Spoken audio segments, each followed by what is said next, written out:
আসসালামু আলাইকুম সবাইকে। আজকে ব্যাচেলারের শর্টকাট একটা রেসিপি দেখাবো। দেখেন শুরু হয়ে গেল। আমাদের নিয়ে নিয়েছি 2 পিস পাঙ্গাস মাছের। যারা অনেকে পাঙ্গাস লাইক করে, অনেকে লাইক করে না, বাট আমার কাছে খুবই ভালো লাগে। আমরা পাঙ্গাস মাছটা নর্মালি মেখে নিয়েছি। মেখে নেওয়ার পরে দেন আমরা এটা ফার্স্ট এমনভাবে ভেজে নেবো যাতে ভেজে হয়ে গেলেই খাওয়া যায়।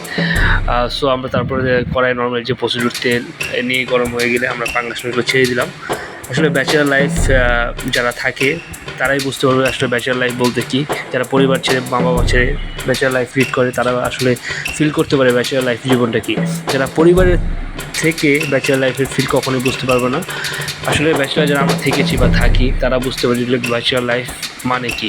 যাই হোক, আমাদের ভাজা প্রায় শেষের দিকে আমরা আবার একটু রিচেক দিচ্ছি। রিচেক দেওয়ার পরে দেখলাম ভাজা প্রায় একটু লাগবে সময়।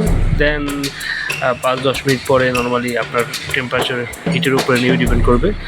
সো দেখলাম শেষ হয়ে গেছে। এখন আমরা এটা একটা প্রসিডিউর করলাম, এটা কেটে নিলাম। কেটে নিয়ে জাস্ট পেঁয়াজ মরিচ দিয়ে মশলা করে রেসিপিটা একটু ঘন করে দিলাম, এটা ভুনা করে ফেললাম। থ্যাংক ইউ সবাইকে। আসসালাম।